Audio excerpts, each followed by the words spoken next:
All right, let's talk about Joe Biden's State of the Union. He talked about things that people actually care about, like the end of resort fees at the Red Roof Inn.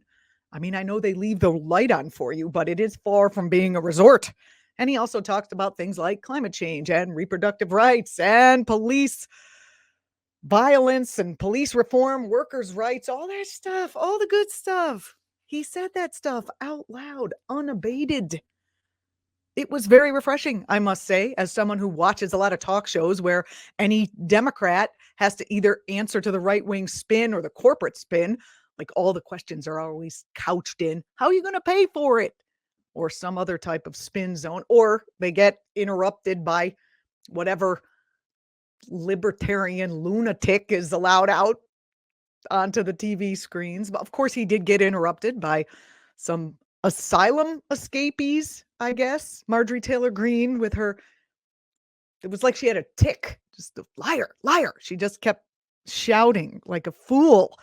But Biden handled it well. He used all the solid parenting techniques we know so well. He used the ignore behaviors you don't want to see continue. He used the old go look it up if you don't believe me. And of course, the ever popular silent, I'll wait. It was great. He did a great job, you know? And when Republicans insisted it was a lie that they wanted to sunset Social Security, Biden riffed like a boss. I'm sure you saw it already, but honestly, for my whole lifetime, Republicans have been talking about wanting to sunset Social Security. I was like 7 years old, I think, when George Carlin, the comedian, started warning us that they were coming for our Social Security. And at that point, people were like, what? Really? And now it's just like, of course they're coming for your Social Security, but of course they deny it. They deny that they want to bury Social Security faster than Trump buried Ivana. They have their reasons for denying it. They say they don't want to kill it. They just want to privatize it.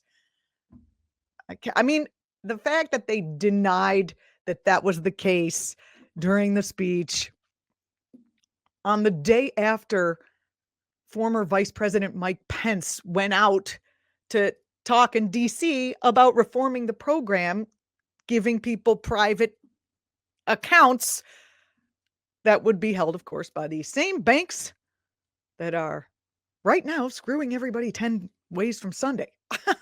I mean, if that's not killing it, I don't know what is. But anyway, that was not the most fun part of the speech. I thought the most interesting and telling part of the speech was when Biden talked about the record profits that the oil industry made this year during the middle of a global energy crisis. What's the number? $200 billion in profit. And I think most of that came from my own personal home heating bill. $200 billion. Listen for the part. Here's a little clip. Listen for the part where he says that we're going to need oil for at least another decade. Listen for the Republican response. Have you noticed Big Oil just reported its profits, record profits? Last year they made $200 billion in the midst of a global energy crisis. I think it's outrageous. Why? They invested too little of that profit to increase domestic production. And when I talk to a couple of them, they say, we're afraid you're going to shut down all the oil wells and all the oil refineries anyway, so why should we invest in them? I said, we're going to need oil for at least another decade. And that's going to exceed and beyond that. We're going to need it. Did you see it? When Biden said that we were going to need oil for at least another decade, the Republicans laughed. They laughed at him. They thought he was kidding. Like he was saying something like, we're going to need oil and gas for another 15 minutes. Am I right? You know, he wasn't kidding. They just assumed he was kidding, you know, because in their minds, they're like, we're going to do oil and gas forever. Aren't we? Climate change won't kill us. We have money and diplomatic immunity to the laws of physics. 10 years. But Biden was not kidding, probably because he reads. And perhaps he read the latest IPCC report that says if we don't start seeing CO2 rates drop in 30 months, instead of rise like they are now, if we don't see them start to drop in 30 months, we are going to all die. That's right. We are going to die. I pulled that quote from Indiana Jones, but to quote the actual IPC, they said, quote, "A livable future is in grave peril." A very nice stiff upper lip way of saying that we are all going to die. Yep, we have 30 months. And that report was, of course, written 10 months ago. So chop, chop, people. We got to get cracking on this. I mean, that Republican laughter. It's just very clear that Republicans are either governing out of ignorance, which is the best case scenario, or completely okay with facilitating the death of billions of people, animals, everything else that's beautiful about this world. And I personally think it is both. They are the incarnation of what Freud referred to as the death instinct. It's insane and it's kind of sickening to watch roll out. But at that point, I really thought Biden was going to go down the road of talking about the environment. But instead of saying he would limit oil and gas production or enforce some kind of transition to green energy or a green energy economy, Biden rode the center lane into market solutions town and said that, companies using their profits to buy back their own stock would be taxed quadruple. So I'm thinking we're going to talk about the environment, and he takes a sharp turn into, corporate responsibility. I like corporate responsibility, so I'm willing to follow him down that track. But, he didn't mention, this is where I thought some of the genius was in Biden's speech, that he didn't directly mention the fact that the fossil fuel industry is actually fully responsible for causing and hiding, of course, this unfolding worldwide catastrophe already in progress as I look out my window here. And I think he did that one of two reasons. One, it was the smart political thing to do, or two, he didn't want to hurt Rex Tillerson's feelings. I don't know. I'm assuming it was number one. He said that corporations should do the right thing, which implies that they have not been doing the right thing and that they won't unless we give them some strong encouragement. Again, doing what a good parent does with a defiant and potentially dangerous child. I mean, the brilliance of what he did was that he didn't demonize them. Did you get that? He didn't demonize anyone for the entirety of the whole speech, even though some of them act like demons. But no one was demonized. And that is the stark difference between what Biden is doing, and what the Republicans are doing across the board. Republicans both demonize people and their policies victimize people, which of course leads the people on the other side to want to fight back, to be angry, to be, justifiably upset. And of course, it leads our side to want to to want to demonize them right back. But I am going to quote Friedrich Nietzsche. Excuse me if I go all philosophy major on you. But remember, Friedrich Nietzsche said, "Beware. When fighting monsters, you yourself do not become a monster. For when you gaze long into the abyss also gazes into you." We have to be careful. We are not becoming those monsters, because that actually just helps their cause. Then they have something to point to about how horrible we all are. Biden is he showed great statesmanship, in my opinion. He gave the right nothing to attack and no accusations to defend themselves against. It was brilliant, I must say. Biden said he was going to take that money he collected and, quote, encourage long-term investments. He didn't say what those long-term investments are going to be, that cheeky monkey. I'm hoping that he means wind, solar, reforestation, whatever, to get us off the track of certain death. And honestly, you cannot come right out and say that you're going to change to a green energy economy at this point.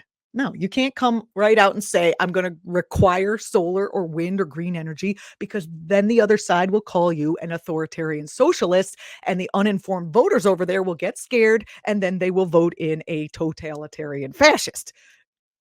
It's not good. By the way, I noticed that the Republicans, starting on the fringe and coming back in, are starting to try to take back that word fascist for themselves. I'm going to have to do a whole nother video about that. It's outside the scope of this. So keep an eye out for that. And until we get to that video, definitely let me know in the comments of this video if you see that happening yourself, because I am starting to see it, and I want to make, I would love more references if you have them.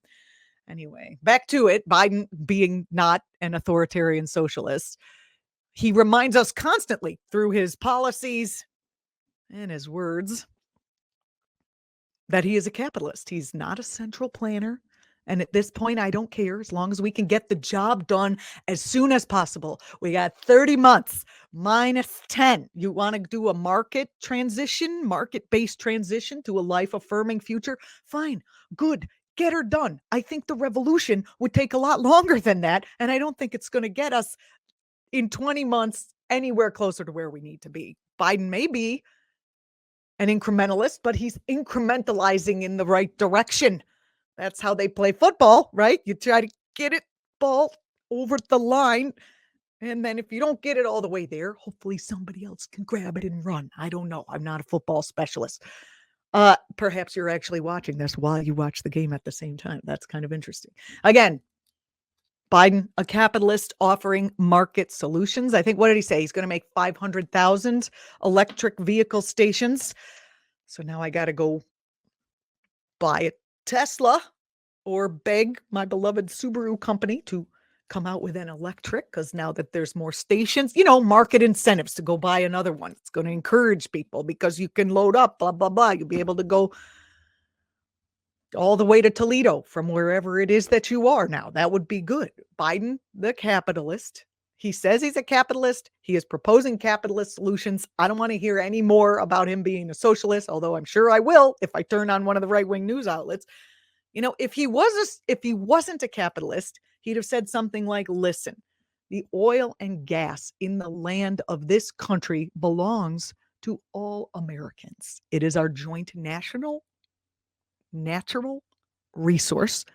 And as such, any and all profits made above operating costs for the extraction will become part of our nation's shared prosperity and will be used to create our shared good, like roads, bridges, schools, medical coverage for every American, that sort of thing.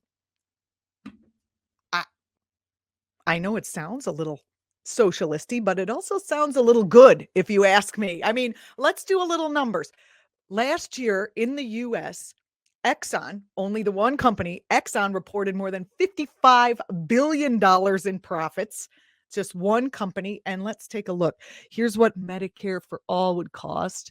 Oh, let's see. Medicare for all would result in a net decrease in overall U.S. healthcare costs by 5.7%. So Medicare for all would cost us less than what we're paying now, which means we'd still have that $55 billion to spend on 3 tickets at Ticketmaster to go see Taylor Swift.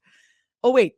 Biden said he's going to fix that too in a appeal to the ever important concert going voting block. I don't know who he was going for with that, but whatever.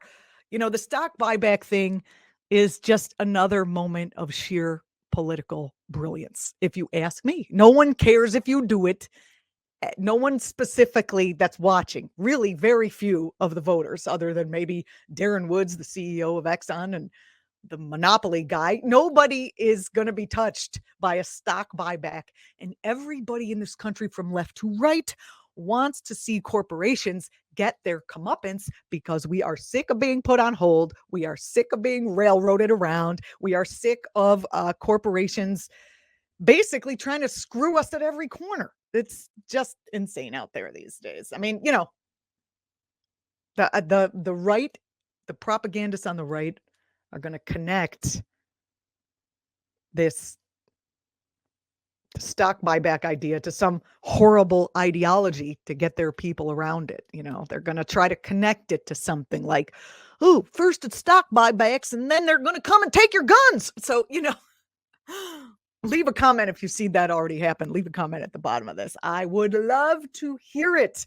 This has been the Julianna Spin. I'm Julianna Forlano. Thanks for watching. Hope you enjoyed it. Loved your comments last time. Usually I comment back in the comment list from my own personal YouTube page, which is called the Julianna Forlano Live something. So if you see a comment back from that with my picture on it, that was from me. Thanks again for watching. Hey all, Glenn Kirshner here. I hope you'll join me on my new audio podcast, Justice Matters. I'll be using my 30 years as a federal prosecutor and Army JAG to unpack, break down, and explain the legal issues of the day, particularly where the legal intersects with the political. Please look for Justice Matters with Glenn Kirshner wherever you generally get your podcasts.